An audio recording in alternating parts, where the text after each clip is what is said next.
শীতের তীব্রতার সঙ্গে পাল্লা দিয়ে বিভিন্ন এলাকায় জমে উঠেছে গরম কাপড়ের বেচা বিক্রি। দিনাজপুরে জমে উঠেছে লেপ তোশকের বাজার, আর খাগড়াছড়িতে শীত নিবারণে ভরসা পুরাতন গরম কাপড় এবং সরকারি সহায়তা। জেলা রিপোর্টারদের তথ্য এবং ছবিতে ডেস্ক রিপোর্ট। শীতের আমেজ বাড়তেই দিনাজপুর শহরের চুরিপট্টি এলাকায় জমে উঠেছে লেপ তোশক তৈরির বাজার। সকাল থেকে রাত পর্যন্ত ব্যস্ত কারিগররা। তুলার মান অনুযায়ী লেপ তোশকের দাম 1200 থেকে 5000 টাকা পর্যন্ত। বিক্রেতারা জানান, এবার শীত কিছুটা দেরিতে পড়ায় চাহিদা ধীরে বাড়ছে, তবে সামনের দিনগুলোতে বিক্রি আরও বাড়ার আশা তাদের। খুব একটা বলা যাবে না, চাহিদা খুব একটা ভালো। কেন আমাদের শীতকালে পুরা যদি শীত না নামে কাজ এরকম হয় না।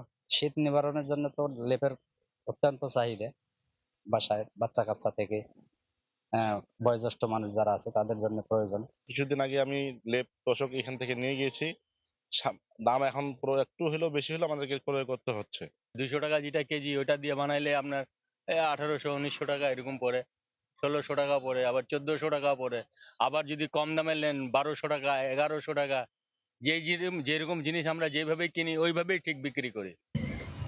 একজন কারিগর দিনে 5 থেকে 7টি লেপ তৈরি করতে পারেন। শীতের চাহিদা বাড়ায় তাদের আয়ও বেড়েছে কয়েক গুণ। কাজ একটু মোটামুটি ভালো হচ্ছে, আরো যদি শীত পড়ে তাহলে কাজের হাতটা আরো বাড়বে।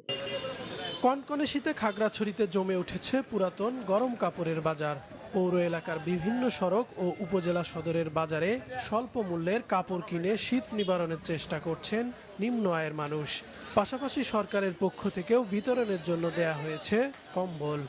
আমাদের সাধারণ নিম্ন আয়ের মানুষগুলা এটা দিয়ে শীত নিবারণ করে থাকে।